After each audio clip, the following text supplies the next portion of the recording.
ఇళ్ళల్లో కరెంట్ ఒక్క క్షణం పోతేనే ఎట్లనో అవుతుంటుంది. ఇక 2-3 గంటలు కరెంటు తీసేస్తే అసలు ఇంట్లోనే ఉండబుద్ధి కాదు. ఫోన్లల్లో ఛార్జింగ్ ఒడిచేదాకా ఫోన్లను ఇడిచిపెట్టారు. ఆయనతో ఫోన్లో ఛార్జింగ్ లేకుంటే కథ ఒడిచినట్టే. మరి అట్లుంటుంది కరెంటుతోని. ఇళ్ళల్లో కరెంటు పోతేనే గిట్లుంటే మరి దావకాన్ల కరెంటు పోతే ఎట్లుంటుందో చూడుండ్రి.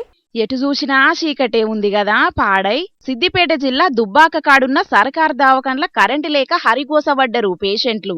వాళ్లతో నచ్చిన సుట్టాలు ఐతారం నాడు దగ్గర 3 గంటల కమానం కరెంటు పోయేటాలకు తిప్పలబడ్డరు. కరెంటు పోతే గోస కావద్దని జనరేటర్ పెట్టిండ్రట గాని అది కూడా చక్కగా పనిచేయకపోవడంతోని పేషెంట్లు పరిశానైండ్రు. ఎలుగుపూట అయ్యేటాళ్లకు అవతలకెంచచ్చే ఎలుగుల చిన్నగా ట్రీట్మెంట్లు నడిచినాయట.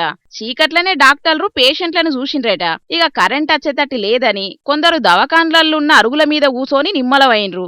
ఇంత సీరియస్ ఉన్నోళ్ళు దవాఖానకత్తే ఎంత పరిశానుంటది ఏం కథ చెప్పుండ్రి. సర్కారు దవాఖానను నమ్ముకొనత్తే పానాలు గాల్లె గల్సుడే గదా గిట్లుంటే. ఈ అధికారులకు ఇంతనన్న సోయి లేకుంటే ఎట్లా? మరి సర్కారోళ్ళదైనా ఏం పద్ధతి అన్నట్టు అన్ని బరాబర్ నడుస్తున్నాయా లేదా చూసుకోవద్దా అని గరానికస్తున్నారు అటు దిక్కు దవాఖాన్లకచ్చే పబ్లిక్. జప్పున తిప్పలు తీరవాలని ఒక్క తీరుగా అడగబట్టిండ్రు దుబ్బాక జనాలు. లీడర్లు చూస్తున్నారు గదా సర్కారు దవాఖాన్లల్లో సౌలతులు ఎట్లున్నాయో. పేదోళ్ల పానానికి కొంచెమన్నా ఇలువిచ్చి సౌలతుల మీద నజరేయిండ్రి సరేనా.